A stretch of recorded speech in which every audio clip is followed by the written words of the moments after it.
Thanks everyone for joining. And do we want to give it a couple minutes before we get started?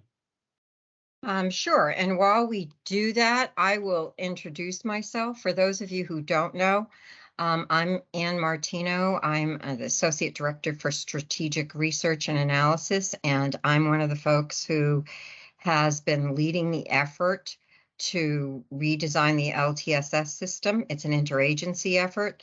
There are members of all of the LTSS agencies under the EOHHS umbrella on the call today. And they will be available to answer any questions that you might have. I see Michelle Zeilen, Brenda Duhamel from BHDDH. Who else do we have?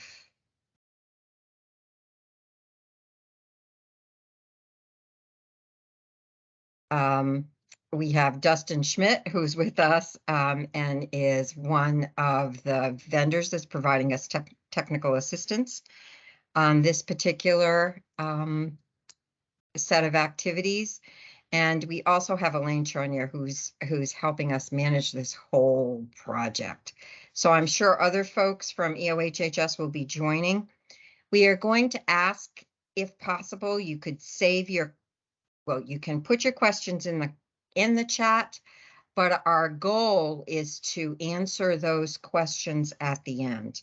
We'll try to get through as many of them as we can, but we will also be providing you with a frequently asked questions response sheet once the period for commenting on the strategic plan is over.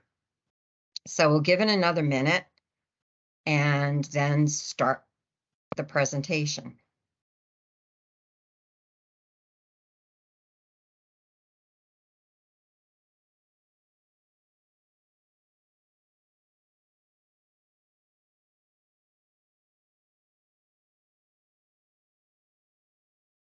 Are we ready, guys? Let's do it. All right. So we're here today to talk to you about conflict-free case management and the strategic plan we just recently made available to all interested parties. It is a draft strategic plan which outlines our goals and also our approach for implementing conflict-free case management. There are a couple things that it's really important to say at the outset, that this applies to people, all people, who are receiving Medicaid, home, and community-based long-term services and supports. It does not apply to folks who are not receiving Medicaid LTSS. And when we say home and community-based services, we mean people who are receiving those Medicaid services in their own home, in the home of another, who are in a shared living program, who are in assisted living, or in a group home. Just so you know, assisted living is considered under federal law to be a home and community-based service provider. Conflict-free case management is a concept that is an important one that was established by the feds in 2010 with the enactment of the Affordable Care Act. And the focus of conflict-free case management is really articulated the most clearly in something called the HCBS Final Rule, which operationalized the goals that were established in the Affordable Care Act.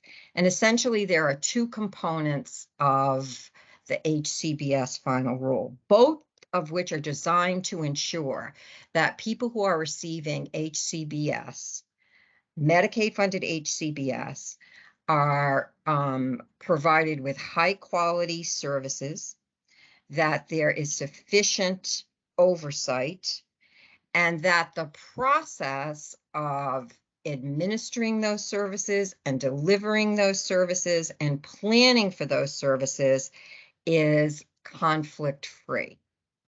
It is also an approach that is very person-centered. So what the core principle of the HCBS Final Rule is that a person's home and community-based services should be driven by what they want and what they need, rather than on the capacity or the capabilities of the provider who delivers those services. We all the states were required to comply with both facets of the HCBS final rule by 2014. And again, those two facets deal with the setting in which HCBS is provided, and that it should not in any way resemble an institution, a nursing facility, a hospital, or an intermediate care facility for people with developmental disabilities.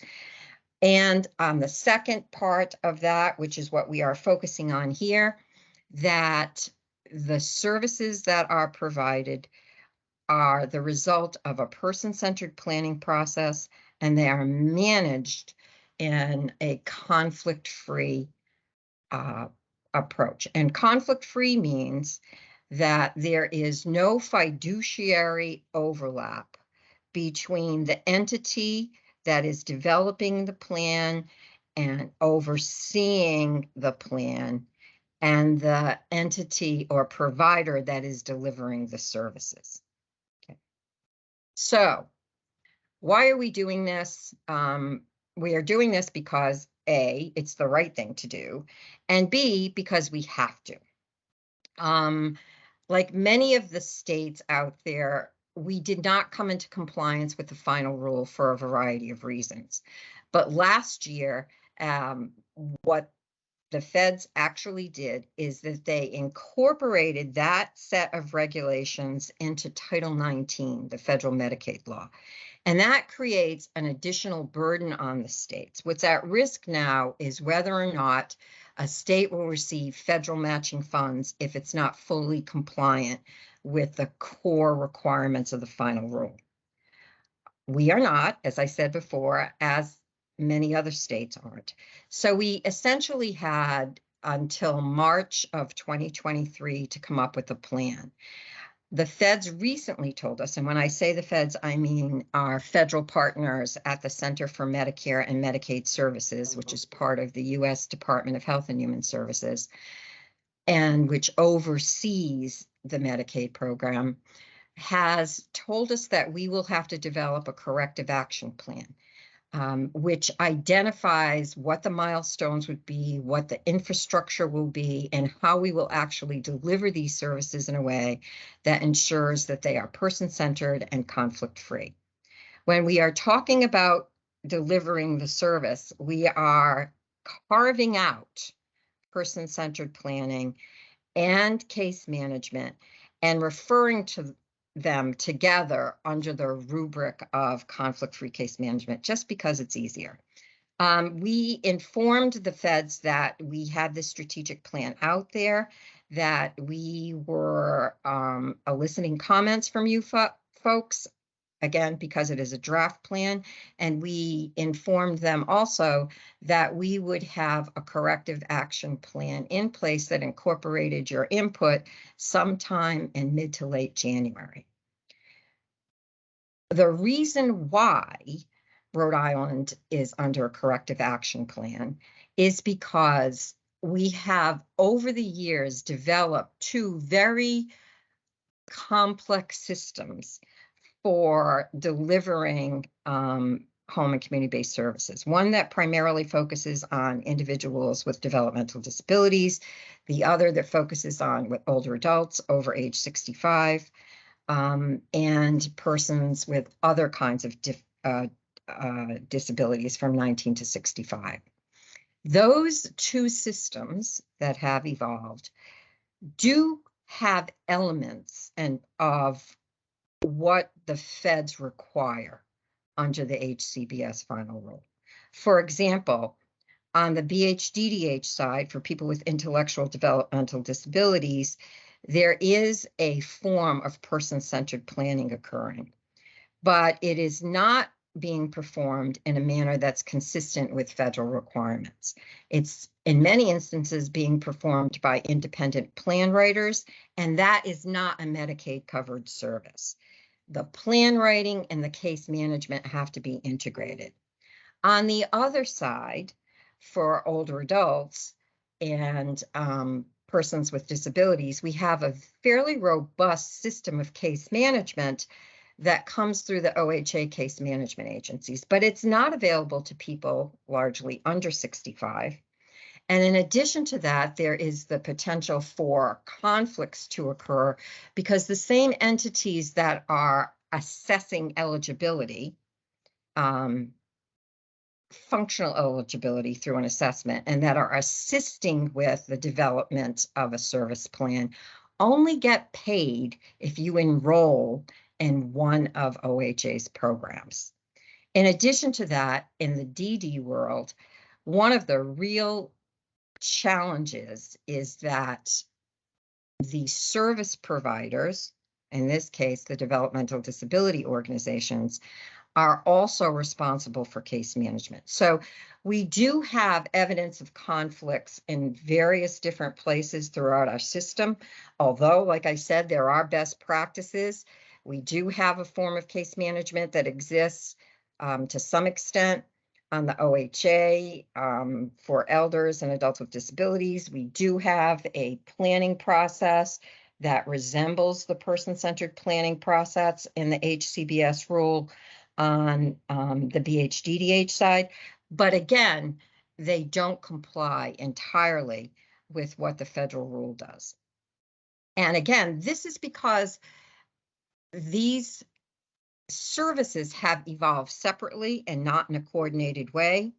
And they've been largely designed to address small components of what is designed to be a comprehensive process. The result is that there are inequities across the system.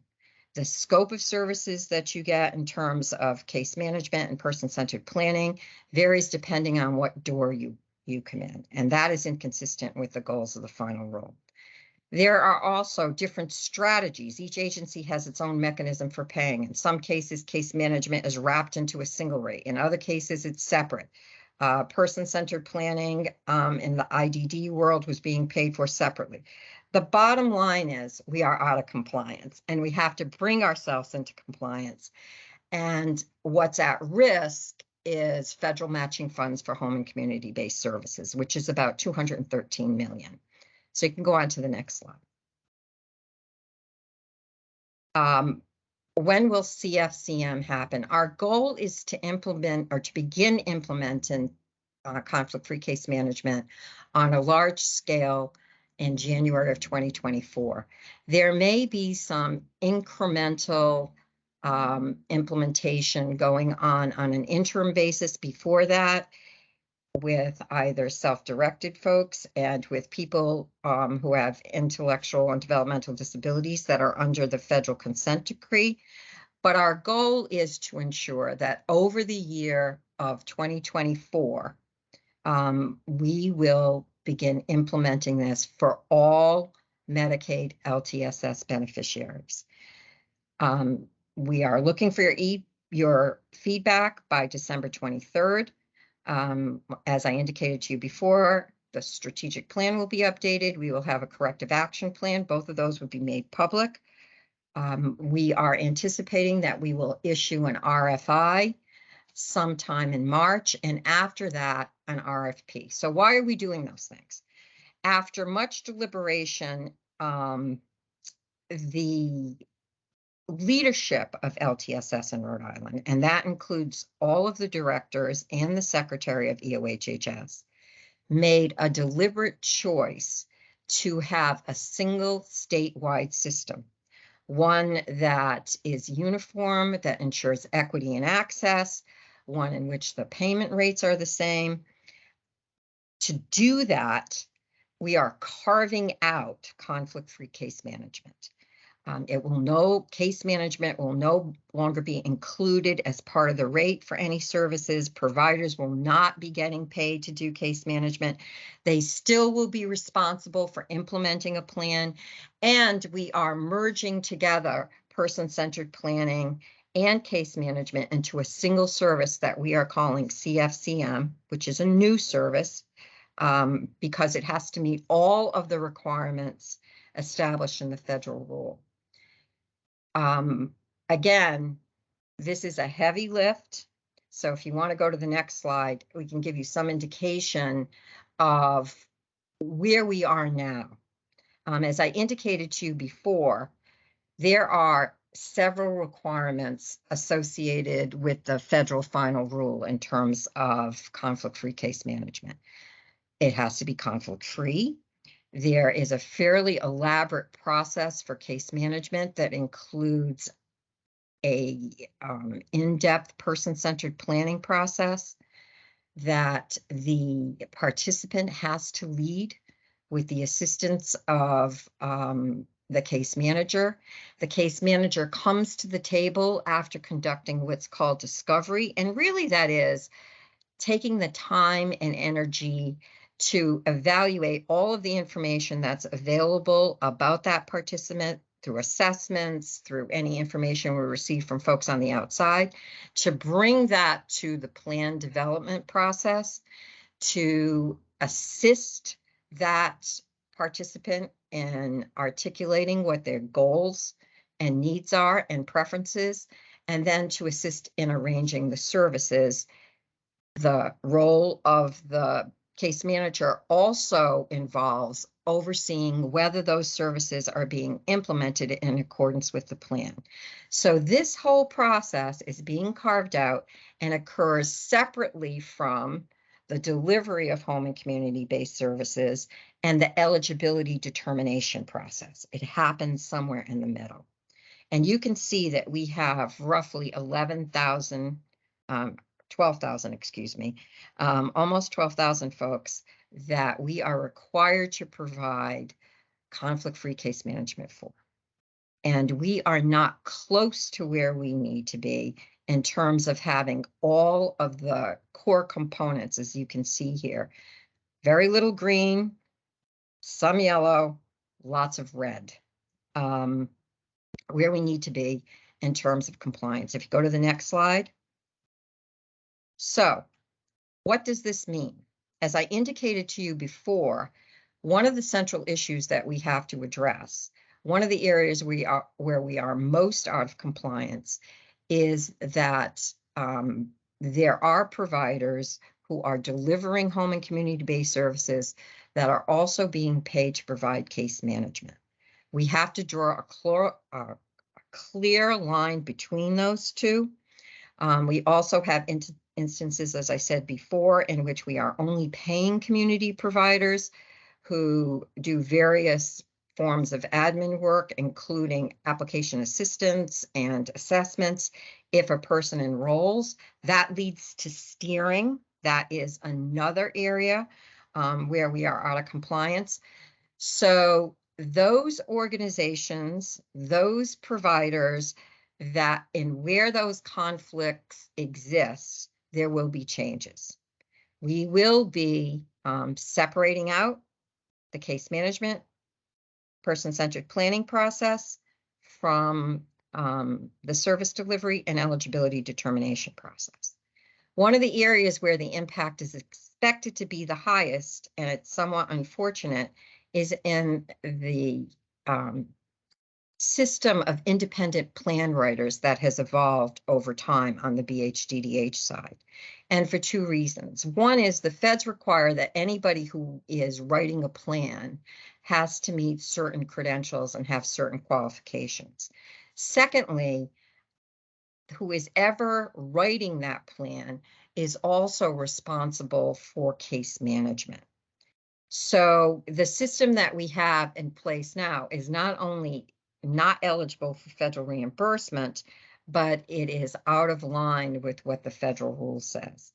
Our goal, as much as possible, is to mitigate the impact of implementation of conflict-free case management on all of these participants, on all of the stakeholders, by encouraging those organizations that are providing case management, a much less robust form now, or who are engaged in plan writing or doing any of the monitoring to become part of what we will call our CFCM network. The area where it's expected to have the least impact in the short term is on participants.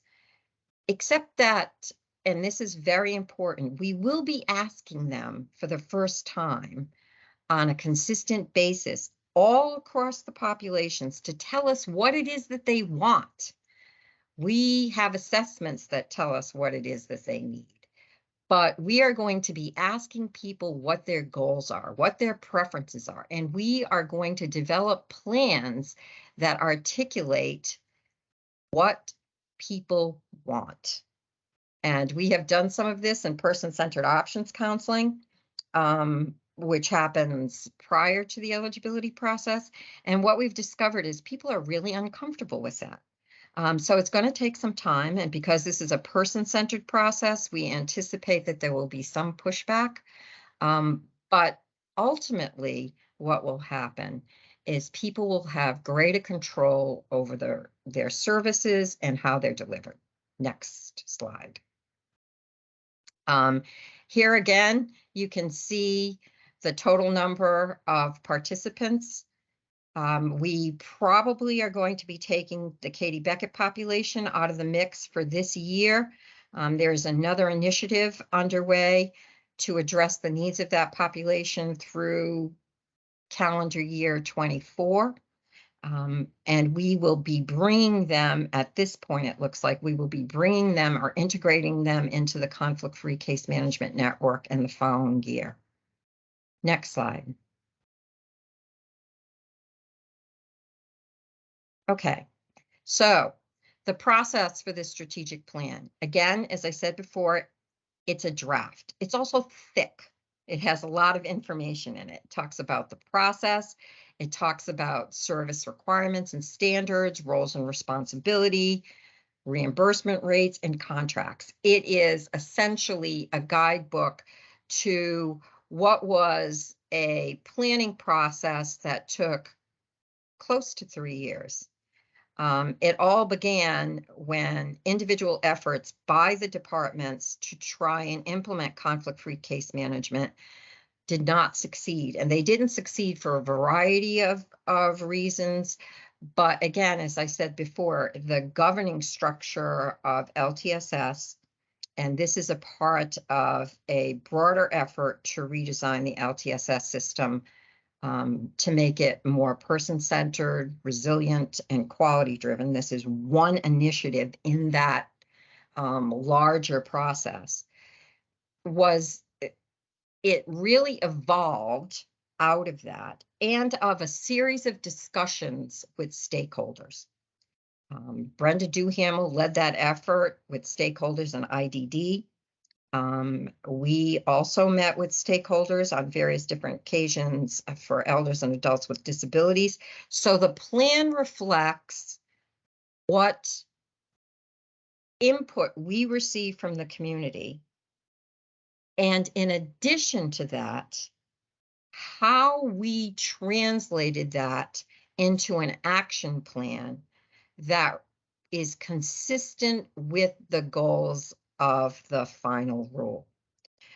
CMS assigned to us a technical assistance team called New Additions that worked with us every step of the way.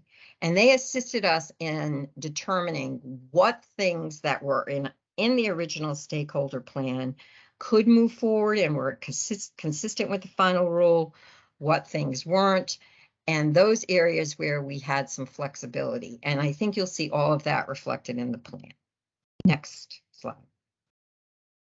So as I said before, what we are essentially doing here is carving out the case management and planning process from the eligibility determination process and the service delivery process.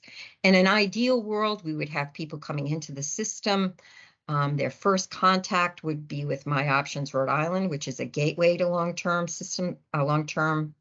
services and supports, irrespective of payer.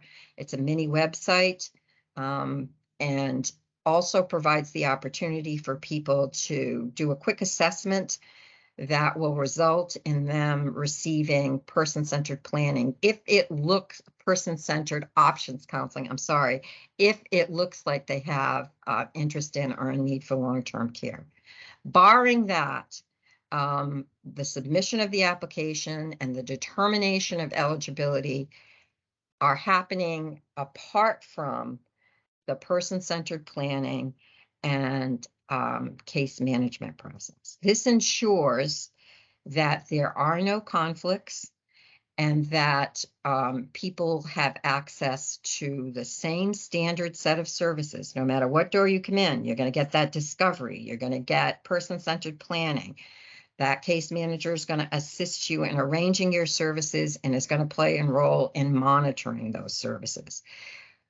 Everyone, irrespective of what population they are in, gets that same set of services. That does not mean that we are imposing a single vision or view of the process on people who have very different needs. So we're retaining sufficient flexibility in this model to allow for people to express what their unique needs are and to have their unique needs and preferences addressed.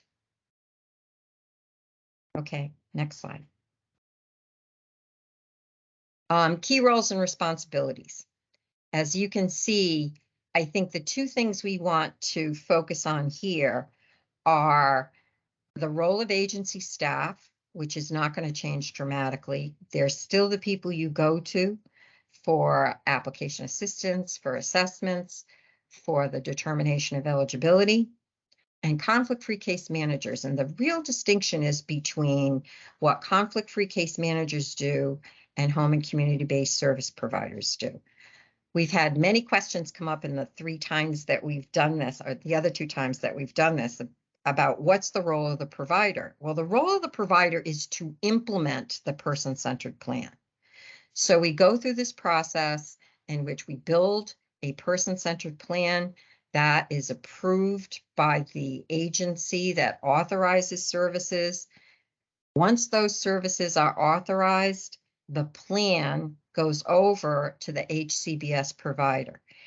And the HCPS provider is responsible for doing all of those things that they're required to do under existing state law, certification standards, and rules. So, for example, if somebody goes into assisted living, we pass along the plan, or if somebody's in a group home, we pass along that case manager, passes along that plan. And the provider is still responsible for its implementation. And that might require doing an additional assessment, sitting down with the person to talk about what's the best way to ensure, if one of their goals is to attend church every day, how we're going to get them there. So it is really about translating the plan into action. That's the HCBS provider's responsibility. State staff oversees the entire process. Case managers work with individuals to assist them in developing a plan, oversee the plan, make sure that providers are delivering the services in accordance with the plan, and the HCBS providers actually deliver the services. So, next slide. So, our proposed procurement strategy. Because we do not have the capacity in-house to provide conflict-free case management to the number of people who need it, nor do we have the level of skill, so it's both manpower and skill at this point in time, what we are hoping to do is to treat this as a true carve-out. EOHHS would be the responsible entity for this procurement strategy, and we will be purchasing these services for the entire population. As I said before, RFI, in which we will get a sense of what the supply is out there, also get some feedback from potential providers of conflict-free case management. We will then develop an RFP. Based on that response, we will also look at whether or not, if there are capacity issues, we might want to pursue a hybrid strategy in which we certify some providers, RFP others. That's still up in the air. Our expectation is anybody who is a certified provider, any entity, must be able to serve all populations. So what that does is it creates the opportunity for subcontracting, for one entity to build a network in which there are various different organizations participating or community partners that have expertise with one population or another. It also creates the opportunity for these entities to look to people who have the experience and skill, and for example, developing person-centered plans, those independent plan writers, to bring them on board. We want to mitigate the impact on our vendors, and we'll strongly encourage the entities that are providing services to folks now, case management services or person-centered planning services, to participate in the procurement. All right. So I'm not going to go through all of these things because I want to make sure that we have time for questions at the end. But I encourage you all to take a look at the service standards and requirements. This is essential, and it's one of the things that we're lacking in our system now. Although there are rules and regulations that are applied to some entities that provide case management, they do not provide case management in accordance with the federal rule requirements. Some of them provide it in one way, others in a different way. So there's great variation out there rather than consistency. Some are certified, some aren't. What we will have is a clear set of standards and requirements. And our expectation is anybody who's participating in this conflict-free case management network we're creating will be able to meet all of them. And they are closely aligned. And I think that we want to stress this with best practices and CMS requirements. Next slide. Okay. So I can cover this one, Ann. Yeah, thank you. Yeah. So Dustin is going to take rate setting. So there will be a new rate for conflict-free case management. We're not going to share that rate today, but we will quickly kind of just walk through our approach. The state's new rate and budget is currently with the governor's office. So once the state gets the green light from the governor's office, it will have an additional meeting with stakeholders to review what the rate looks like and provide some additional context on how it was developed. As Ed mentioned, just kind of how what rates look like today for case management. So there are multiple rates used. There's different units of measurement across the state's programs. Under the future state, the state will be using or is proposing to use a single monthly rate for all of conflict-free case management. So regardless of the population that's served, there will be a single uniform rate that all of the conflict-free case management agencies use. Since conflict-free case management is defined very differently than how case management is delivered today, the Guidehouse rate setting team developed a reimbursement rate using a cost buildup methodology, and that is an approach used to cover reasonable costs incurred by providers. It's an approach that is accepted by CMS, and it's often used to develop reimbursement rates for new state services. As we have listed on the right there, so the new rate looked at a whole slew of different things.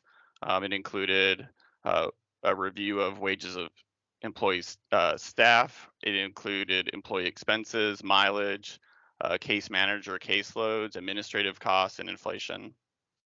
And since most of the state's case management reimbursement rates have not been reviewed for more than 10 years, providers should expect to see a higher rate that accounts for the new service expectations that Ann walked through, but then also helps to ensure that there is adequate provider capacity throughout the state. So this is important. Our expectation is that the single intake in which it's the first encounter with a participant will be fairly lengthy. That's where the person-centered planning process works.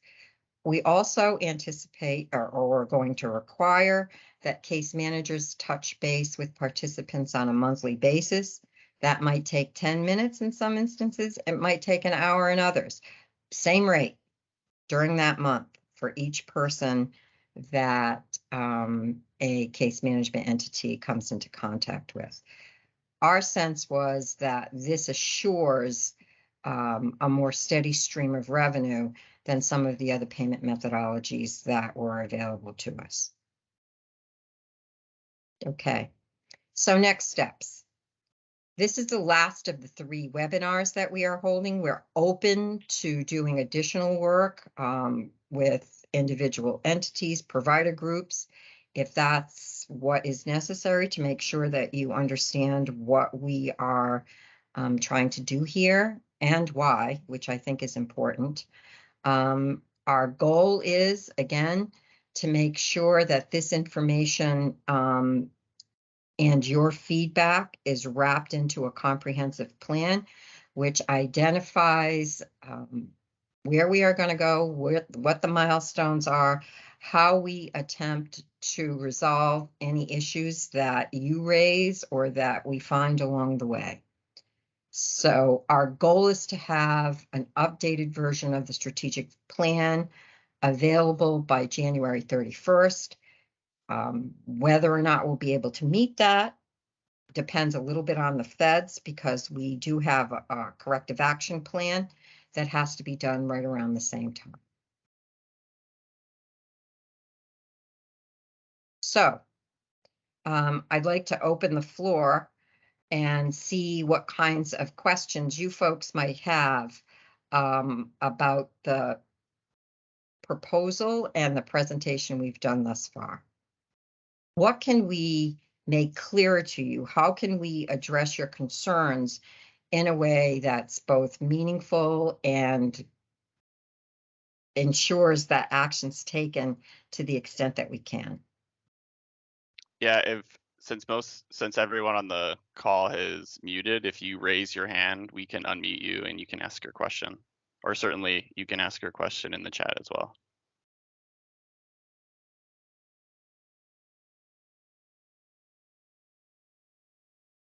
It's a quiet group today. Oh, looks like Tony has a question. So I'm going to unmute Tony.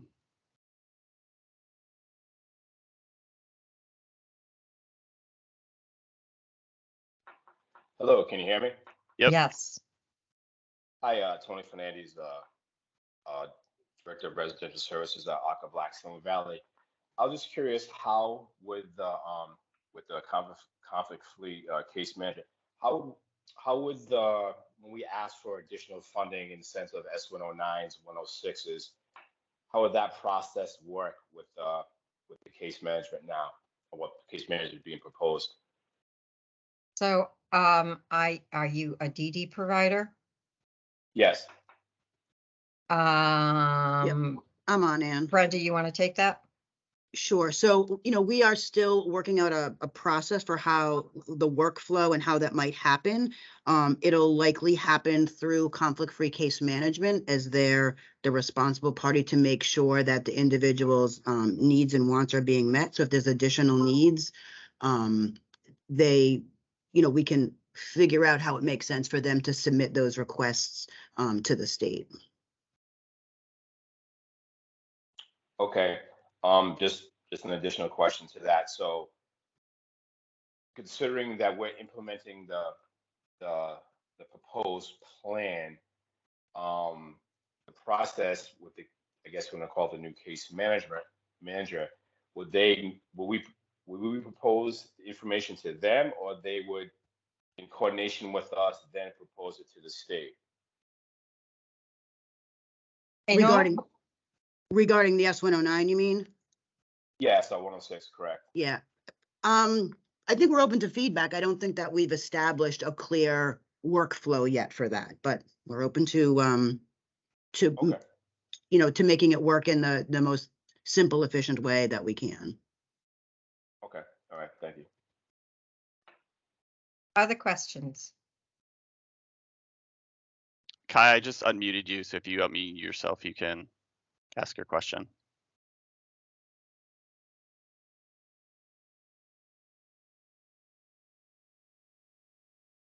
All right, let's go to Deborah Maslin. Hi, I'm from Ripon, and I just have a question. I'm also the mother of somebody who self-directs, and we have a plan writer that we've used for a couple of years, and we really like her. So I'm just wondering, with the independent plan writers, what it will be the process for making sure that they are sort of, will they have to apply to agencies? How's that all going to work? So the one thing that was made very clear to us from the outset was that independent plan writing is not a covered service. Plan facilitation is, and I think we have to have additional discussions about that. But any certified entity, any entity that chooses, say, for example, it's one of the CAP agencies, or it's one of the agencies, an ARC that doesn't provide direct services, could hire someone to continue to play on that role. But individual plan writing, and it is one of the real challenges and one of the best practices that we have developed here in Rhode Island. Unfortunately, it's not one that the feds will continue to approve. So we are willing to work with any of the entities that apply. We may include in our RFP, depending on what kind of feedback that we get, that they hire a specific number of people who have experience. Those things are open, and we would love to have any suggestions that you have. Okay, because I am also wondering too about, there's a certain set fee that it comes out of my daughter's account, to pay for those. No, What wouldn't that's gonna happen look like. anymore. Won't happen anymore. Okay. Nope. So this EOHHS is the payer. Right. Okay. It doesn't come out of your plan. It's separate and apart from. And that's true for all self-directed. Great. Thank you. You're welcome. More money in your pocket for other kinds of services. However, for example, you may want to work with a support broker, and that would come out of your daughter's budget. So that's another service array that's being developed in conjunction with the LTSS redesign. Next question. Pat Lindquist. Yes, good morning. I'm Pat Lindquist from Seven Hills, Rhode Island. I oversee all the community services here. What I'm understanding is that it sounds like the case management piece of the reimbursement is being taken out for the conflict-free case management. What happens to our current infrastructure of case managers that we do have? Is there any additional money that's going to be there for their roles as they change? Or are we looking at layoffs? Like, what are we looking at? So there are two things. One is, you're talking about a DD provider, or are you talking about your role in self-directed? DD. Okay. In the DD world, what's going on now, and Brenda can pick this up, is that there is a fairly comprehensive rate review going on. And their goal is to ensure that you are compensated for the implementation of the plan. So what is now being called support coordination may be called something different, separate and apart from case management as it's outlined here. But the expectation is that for the most part, there shouldn't be layoffs, just a different kind of work. So Brenda, do you want to address that? Yeah, I think you explained it pretty well. I think there's certainly a continued role for people who currently provide support coordination to continue to coordinate the implementation of that plan. Okay. And so, as Ann said, the work might shift a little bit and as to what somebody's duties might be. But I think that provider organizations will still need people that do that work. So I wouldn't anticipate layoffs would be needed. Okay, can I ask one more question? Sure. Under the personal choice program and independent provider program, what I'm understanding is that the role right now, our service advisors under that program, their roles are just gonna change on what they do on a day-to-day basis. Yes, they will not be playing a role as case managers as we outlined it here.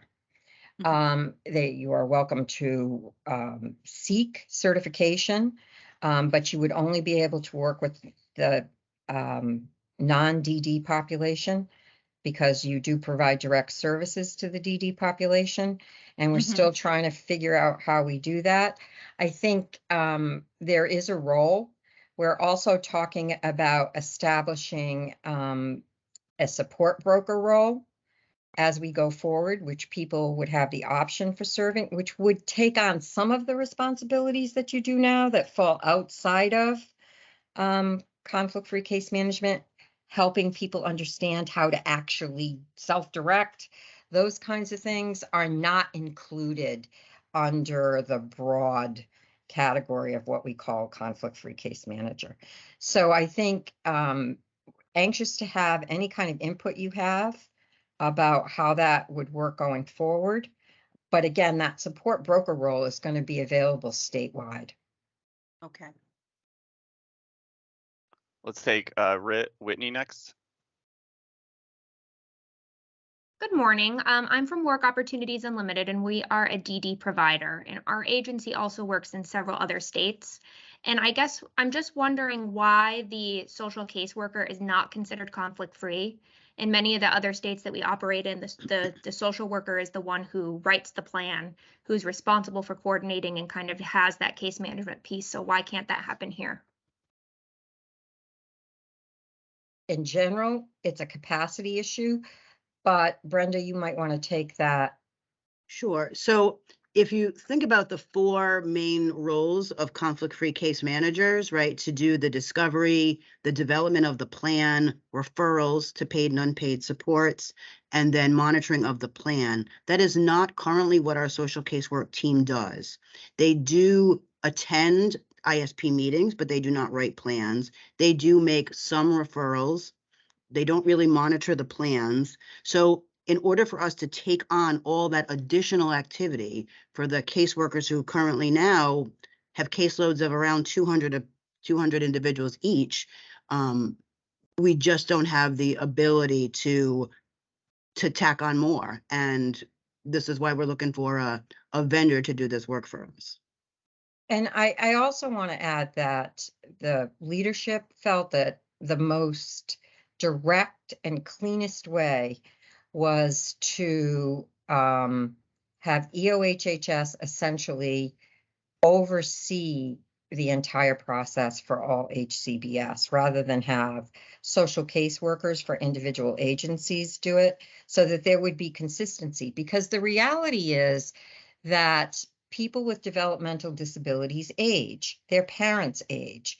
So instead of having a siloed system in which you would have social caseworkers for BHDDH who focused only on those programs, the goal is to have a much broader approach. So you would have a case manager who could say to an aging parent, an option for you and your adult child with developmental disabilities is assisted living. And this is how you would go through and approach assisted living. So our goal is really to leverage the resources that we have to the extent that we can, and that's to use the social caseworkers to do the work that needs to be done and that they don't have the capacity to do now, and to really develop a level of expertise that will promote home and community-based services as opposed to other alternatives. Let's take Deb Burton next. To point out that there are a lot of questions in the chat. Yeah, I see that. And we'll try. Yeah, certainly, as Ann mentioned, we're summarizing all the questions that we've received through these 3 webinars. Folks have also been emailing the LTSS No Wrong Door with their feedback. So we're going to take all the questions and provide a response in middle of January of next year. So certainly, if you ask a question and it's not answered, we will answer it next year. And I'll try and get through them. I believe the next question was, how does an organization become certified as a CFCM? We indicated earlier in the presentation that we were going to be procuring using an RFP strategy, depending again on what the scope of the supply is out there. And we'll make adjustments as necessary going forward. We may have to implement more slowly. We may have to use separate certification standards rather than just contracts. As we move forward, we'll have more information. We'll be able to answer that question more directly. Chelsea had a question. The design of CFCM is similar to the Massachusetts Community Partners Program, in which you essentially have a carve out. The big difference in Massachusetts is that they have separate waivers for different populations. For example, they have a frail elderly waiver. They have one for mental health, one for DD. We have one Section 1115 waiver. The criteria are needs-based for eligibility. So we're not looking at specific characteristics. We're basing your eligibility on need.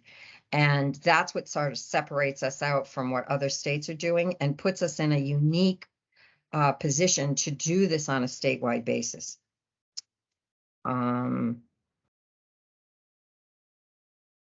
Hi, from the Fogarty Center, were you able to unmute? Doesn't look like, but we have Kathleen Samways, so I'm going to unmute her. All right, Kathleen, you're unmuted if you want to ask your question.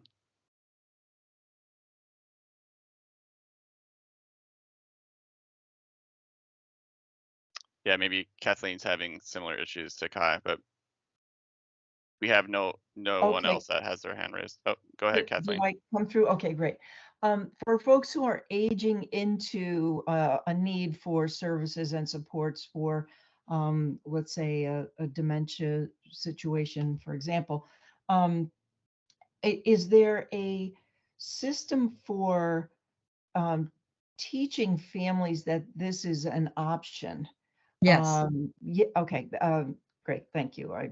Yeah, we have person-centered options counseling, which again, I encourage all of you to go to My Options Rhode Island, which is a great resource. All the information on there is up to date. Encourage you, if you are a provider, use it on your own websites. But one of the aspects of person-centered planning is really going to be options counseling.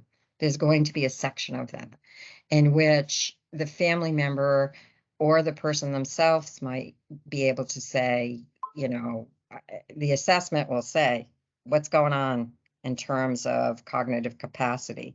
And that will flag the case manager to raise that issue and have a discussion with the family about what the options might be for a person who had dementia. Memory care in assisted living, or what kinds of services could be provided in home.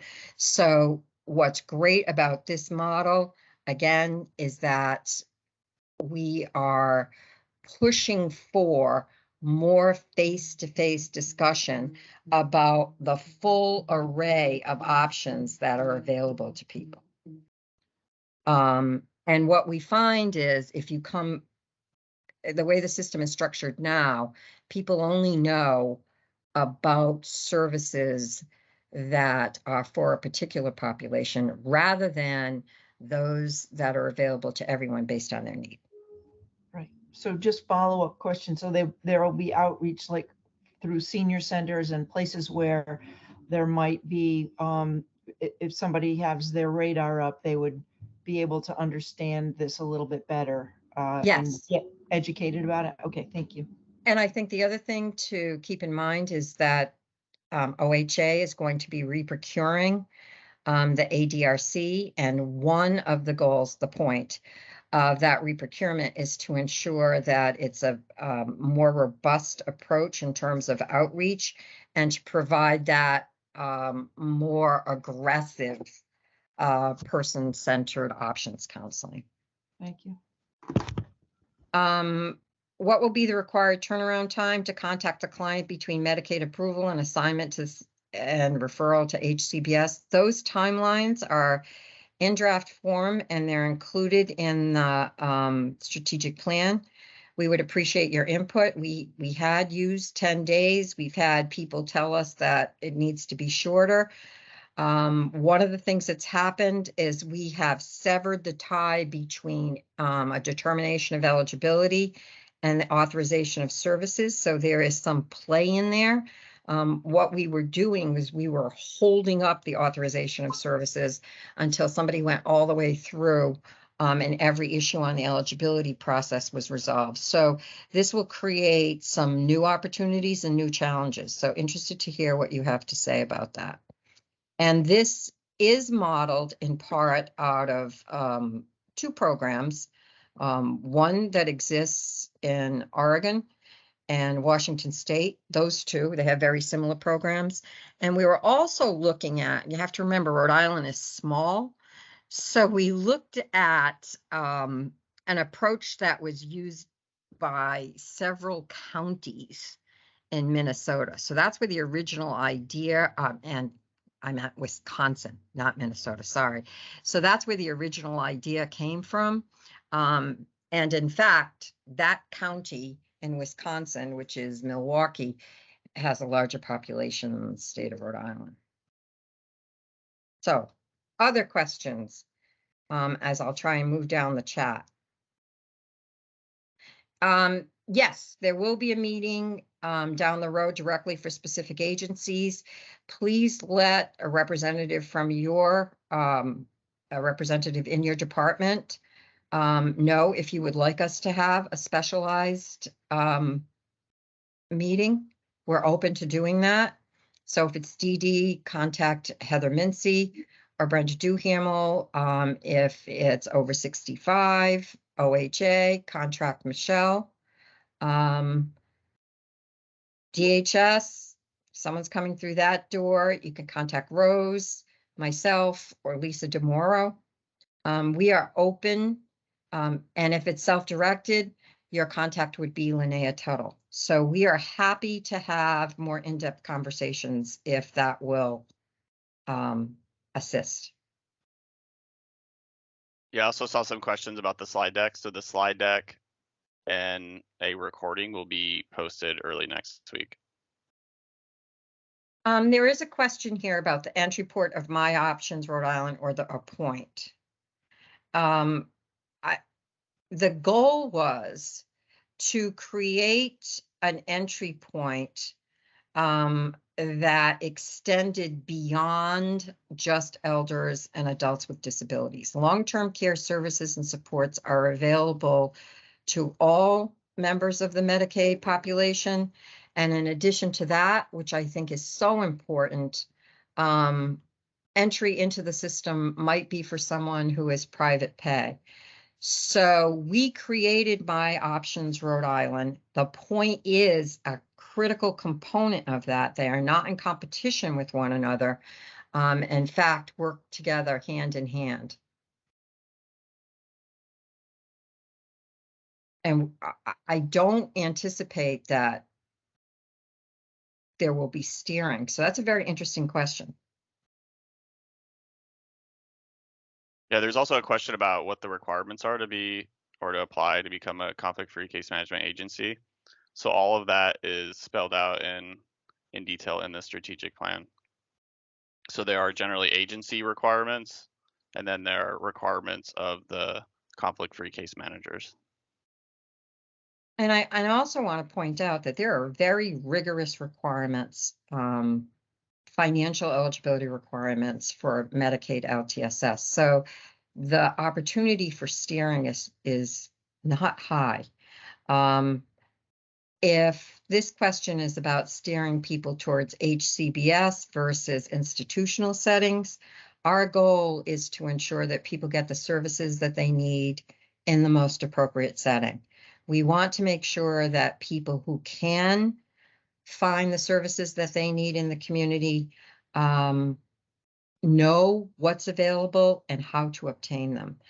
But there's never any situation in which, in my 25 years here, I've ever heard anyone said, we need more beneficiaries. So to have a larger budget. So I don't think that that will be a problem going forward.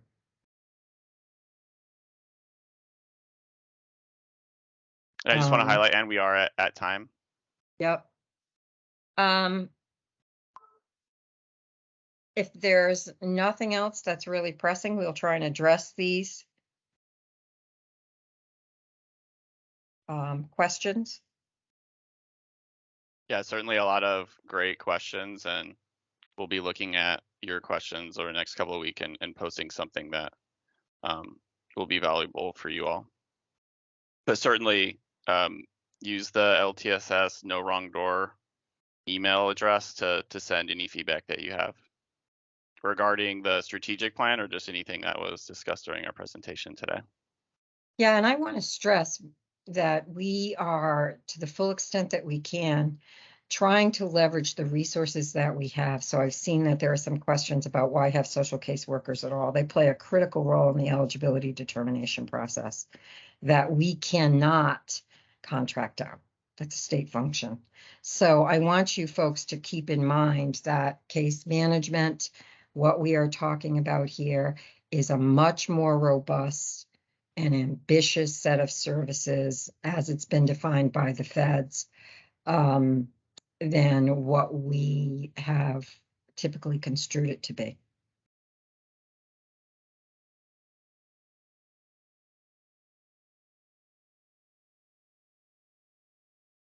Thank you so much. Appreciate your input. Thank you. Thank you.